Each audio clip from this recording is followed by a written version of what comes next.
Hello বন্ধুরা, তো রোজনামচার আর একটা ব্লগে তোমাদেরকে জানাই অনেক অনেক স্বাগত। তো দেখো, গতকালের মেনু ছিল এগুলো। গতকাল বানিয়েছিলাম সজনে পাতা ভাজা। তোমরা কি কখনো এরকম সজনে পাতা ভাজা খেয়েছো? কিছুই না, জাস্ট রসুন ফোড়ন দিয়ে এমনি শাক যেমন ভাজা সেরকমভাবে সজনে পাতাটা ভেজেছিলাম। দারুণ লেগেছিলো খেতে। আর গরমের দিনে তো সজনে পাতা খাওয়াও ভালো। আর তার সাথে বানিয়েছিলাম পটলের দোলমা। তো পটলের শাঁসগুলো বের করে ভালোভাবে লাল লাল করে ভেজে নিয়েছিলাম পটলগুলোকে। তো এটা চিংড়ি মাছের পুর দিয়েই বানিয়েছিলাম।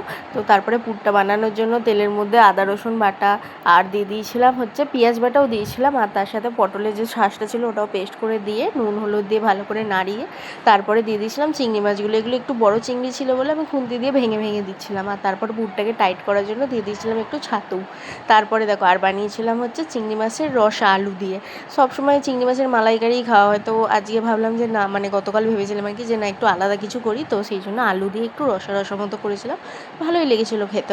কখনো কখনো একটু আলাদা কিছু ট্রাই করা ভালো, বলো। আর দেখো, তারপরে পটলের পুরগুলো যখন ঠান্ডা হয়ে গেছিলো, পুরগুলো ভরে নিচ্ছিলাম পটলের মধ্যে নিয়ে। তারপরে পটলের জন্য দোলমার জন্য গ্রেভিটা বানিয়ে নিয়েছিলাম। তো গ্রেভির জন্য বানিয়েছিলাম পেঁয়াজ ফোড়ন দিয়ে। আমি একটু আলাদাভাবেই বানিয়েছি, এরকমভাবে গ্রেভিটা বানানো আমি জানি, কিন্তু টাইমে ছিল না বলে আমি তাড়াতাড়ি করে নিয়েছিলাম আর কি। তো পেঁয়াজ ফোড়ন দিয়ে আদা রসুন দিয়ে নুন হলুদ দিয়ে ভালো করে কষিয়ে নিয়েছিলাম। দিয়ে তারপরে দেখো একটু গরম মশলা গুঁড়ো দিয়ে দিয়েছিলাম। তারপর ফুটে গেলে পটলগুলো দিয়ে দিয়েছিলাম।